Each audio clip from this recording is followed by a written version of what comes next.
Have you ever stopped to think about the quirky phrases we use every single day?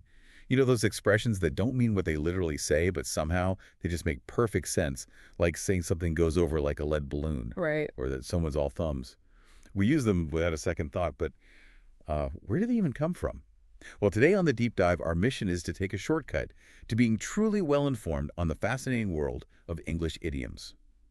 We've taken a stack of sources, specifically Idioms in the News, 1,000 phrases, real examples Examinia, to extract the most important nuggets of knowledge and insight for you. That's right. And we're going to be exploring, the surprising origins of these phrases, how their meanings have maybe shifted over time, and also the subtle nuances that can sometimes lead to a bit of confusion.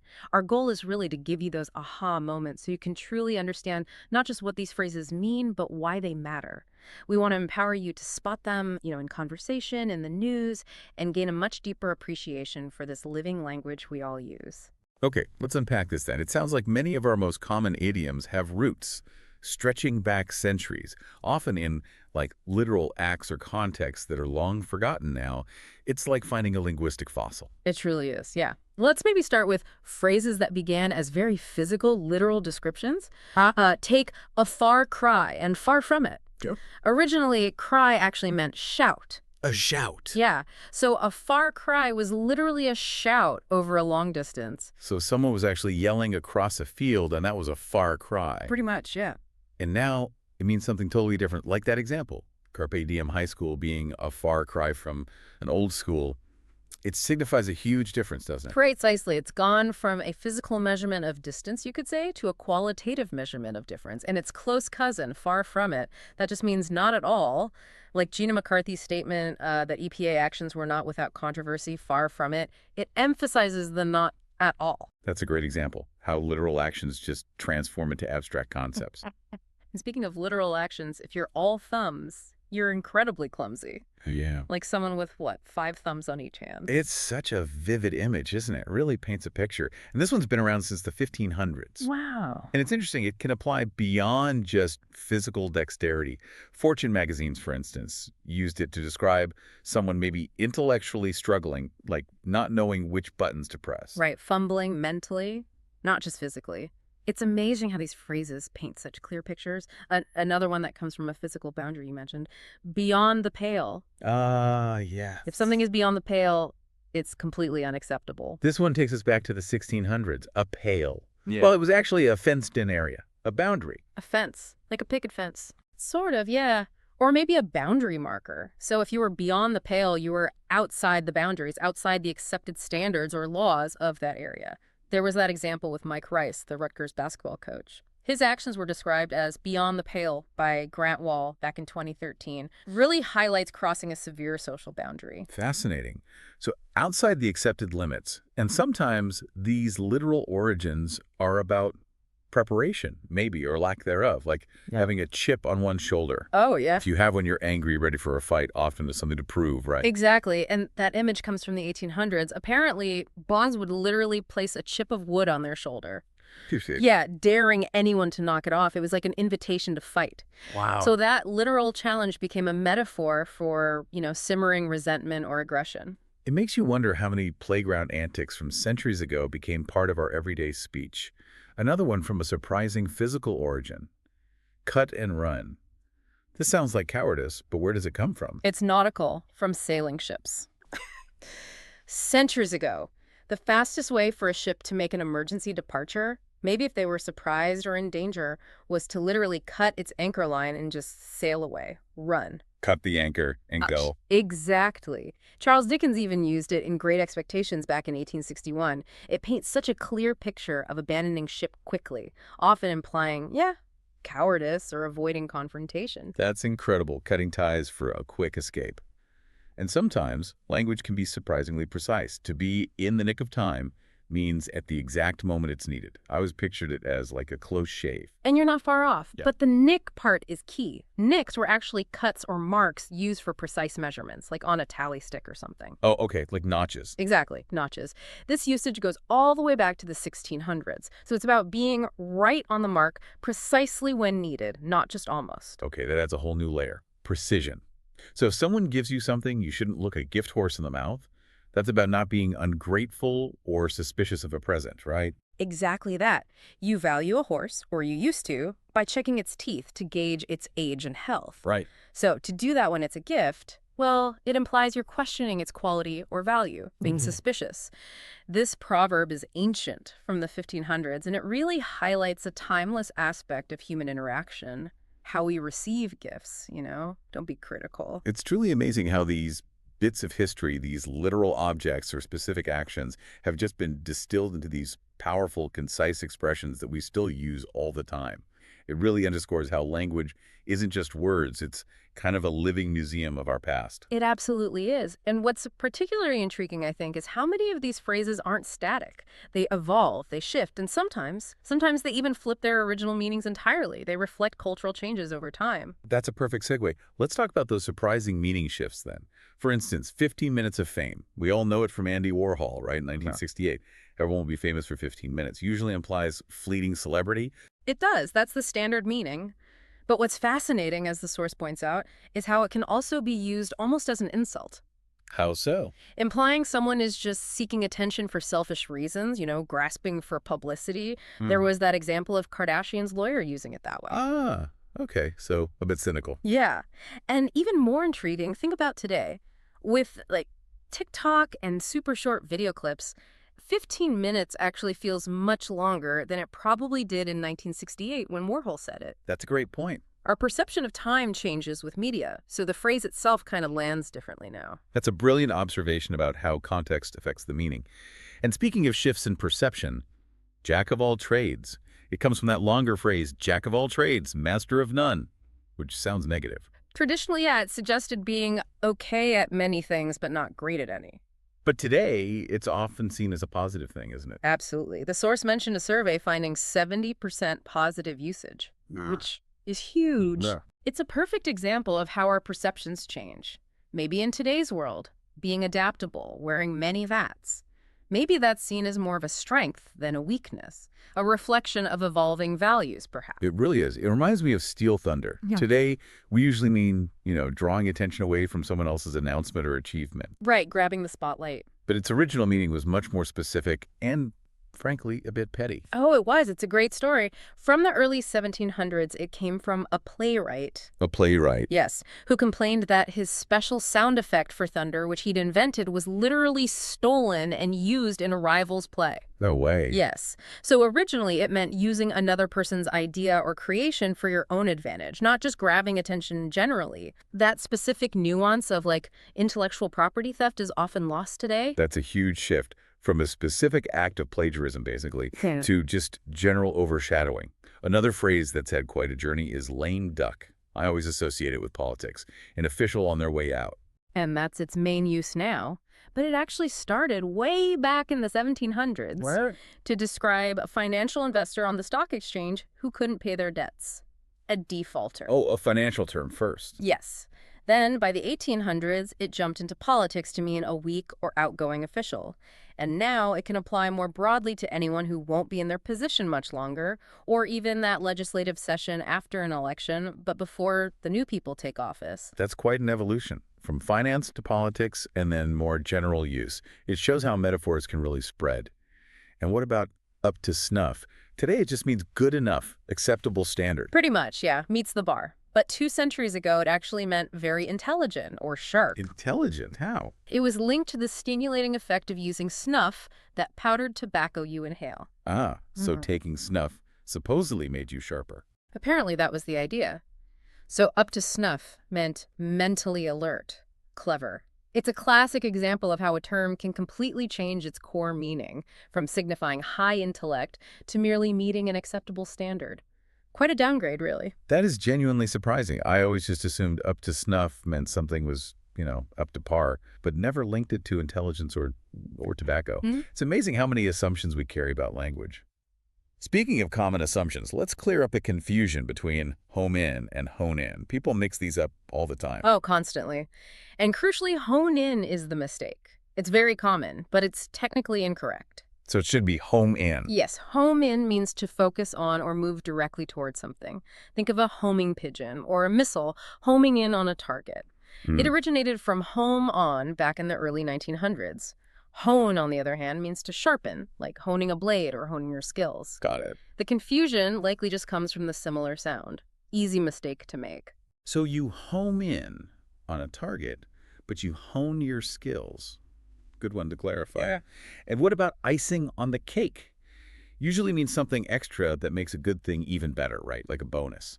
Yes, that's the most common meaning. Because cake is sweet, icing makes it sweeter, so it's an additional good thing. But, there's the but. There is. Sometimes it can just mean one more similar thing added on top without necessarily implying it's a good thing. There was a New York Times example from 2011 about Middle East unrest pushing up oil prices that was described as icing on the cake. Ah, so not making a good situation better, but making a bad situation more complex, or just adding another element. Exactly, adding another factor to an already difficult situation, not necessarily making it sweeter or better. Dickens Magazine used it metaphorically way back in 1886, so it's had this potential nuance for a while. So it's not always a positive addition, just another layer. That's a subtle but important distinction. And finally, on surprising shifts, I always thought a wake-up call came from hotels requesting one. That's what most people think. It's a very common misconception. But it's wrong. Well, hotels do give wake-up calls, obviously, but the figurative use of wake-up call, meaning an event that alerts someone to the need for action or change, is actually much older than its strong association with hotels. Older, how? It was used by the Red Cross back in 1917, meaning a call to action. And its figurative use pops up before the Hotel Service Association really cemented itself in the public mind. There's a 1977 example from a golfer using it figuratively. So the idea of something waking you up to reality came first. Exactly. The hotel context just became a very convenient and literal hook for it later on. That is truly fascinating how a phrase's popular association can just overshadow its actual older origin. These shifts really underscore that language isn't static. It's dynamic, it reflects culture, and how people actually use it. Absolutely. And it raises a larger question for me. How do we decide which version of a phrase is correct when it's constantly evolving based on common usage? It's a testament to language's incredible adaptability. That's a fantastic point. And it leads us nicely into another fascinating category. Idioms that seem to capture strategic thinking or social dynamics, or maybe even iconic events. For instance, ace in the hole, or having an ace up one's sleeve. These both point to a powerful secret advantage, right? They do. Ace in the hole comes directly from poker. That hidden card, usually an ace, that gives you a potentially winning hand. Secret weapon. Exactly. Rick Perry's financial leverage was called his ace in the hole in one example. Ricky Gervais even described a perfectly timed joke as a comedian's ace in the hole. The nuance, of course, is that sometimes it's used when the advantage isn't secret, which is a slight misuse, arguably. Right. And ace up one's sleeve. Similar idea. Very similar. Also a hidden advantage. Maybe slightly more implication of trickery sometimes, like a hidden card literally up your sleeve, but not always. It doesn't necessarily imply cheating. Amazon's Kindle Fire, for example, its digital content was described as its ace up its sleeve, a key competitive advantage, not necessarily secret, but built in. Okay, so it's about a strategic, hidden, or maybe just inherent asset, whether it's perfectly above board or maybe a little bit sneaky. And speaking of things that might not be above board, let's talk about the bad apple. We often say one bad apple spoils the bunch. That's right, and it comes from a very old Latin proverb, basically saying a rotten apple quickly corrupts the one next to it. So it's about contagion, harmful influence. Precisely. One person's negative influence spreading. But what's interesting is that sometimes that powerful original metaphor of literal rot spreading gets, well, forgotten. And it just becomes shorthand for someone to blame or the single cause of a problem without necessarily thinking about the spoiling effect. There was a News and Tribune example after 9/11 where it seemed used more like that. I see. So the impact on the group becomes less central than just identifying the bad individual. When we talk about clear evidence of wrongdoing, though, especially in a scandal, we often use the phrase smoking gun. That sounds definitive. It does, doesn't it? It has a very powerful, almost cinematic origin. It alludes to a criminal being caught red-handed with the murder weapon literally still smoking. Undeniable proof. Right. It was popularized quite a bit by Sherlock Holmes stories back in the late 1800s, Yeah. and then got a huge boost during the Watergate scandal in the 1970s. It immediately brings to mind conclusive, incriminating evidence. It certainly does. A very strong image. And a related concept, maybe, about burden or unwanted things is the white elephant. This one has a truly wild origin story I read. It's fantastic, isn't it? A white elephant today can mean something costly but unproductive, maybe an unprofitable building project, or just an unwanted gift you get at a party exchange. Right, the white elephant gift exchange. Exactly. The origin is supposedly from the kings of Siam, now Thailand. Legend has they would sometimes give actual albino elephants as a gift to courtiers they disliked. As revenge. Pretty much. Because these white elephants were considered sacred, they couldn't be put to work, but they were incredibly expensive to feed and maintain. So they'd bankrupt the recipient. That was the idea, a burdensome gift. Figurative use started catching on in the West around the 1850s. It's a perfect encapsulation of a costly, useless possession. That's a wonderfully specific and almost devious origin. Amazing story. And sometimes language warns us about potential consequences. The slippery slope comes to mind. Ah, the slippery slope, a classic rhetorical device. It warns that taking one small step in a certain direction, well, it risks an uncontrollable slide all the way to a negative outcome. Implying it's inevitable once you start. That's the implication, yes. Metaphors based on slippery ground go way back, like the 1500s. But the specific phrase slippery slope seems to appear around 1906. It's often used in political or social debates about potential negative consequences of a policy or action. It's a powerful visual for a cautionary tale, definitely. And speaking of visuals that capture a situation, how about on the radar versus under the radar? Those feel quite modern. They are relatively modern, yeah, That's because they metaphorically use radar technology, and the word radar itself was only invented in 1940. Right, during the war. Exactly. So on the radar means detected, noticed, being paid attention to, while under the radar means the opposite, little noticed, maybe deliberately quiet or unpublicized. It's a great example of how new technology quickly enters our everyday language to describe, complex social dynamics of visibility and It attention. really is. Technology shapes language constantly. It certainly is. And I've noticed a lot of phrases that are about small details or maybe the importance of them. We have don't sweat the small stuff, but also God is in the details and the devil is in the details. Yes, and what's fascinating here is that both of those phrases, God is in the details and the devil is in the details, they basically mean the same thing. They do. That seems contradictory. It sounds it, but they both mean that success or failure ultimately depends on those tiny, often overlooked parts. The small stuff matters. God is in the details is attributed to the architect Ludwig Mies van der Rohe around 1957. It emphasizes precision, care, achieving excellence through attention to detail. Okay, the positive side. Right. And then the devil is in the details, appeared a bit later, 1969 or so.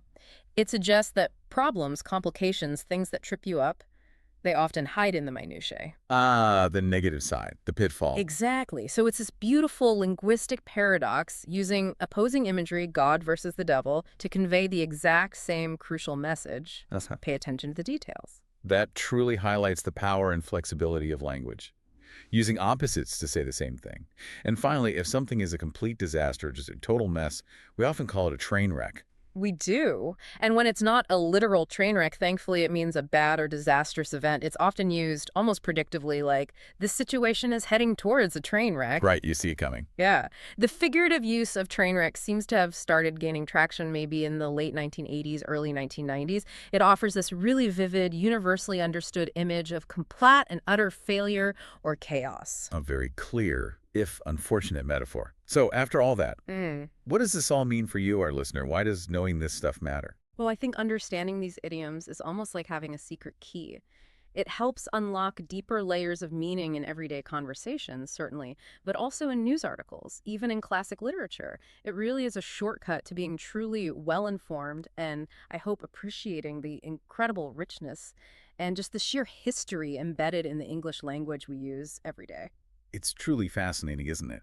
Seeing how these bits of history or literal objects or specific events have been distilled down into these really powerful, concise expressions that we still use, often without a second thought, and how they constantly adapt and evolve. It really is. And this raises an important question, I think, for you, the listener. How does our language actually evolve? And what does the persistence of these ancient idioms, even with their shifting meanings, tell us about the human need for a vivid, concise expression, even when the original context is maybe completely lost?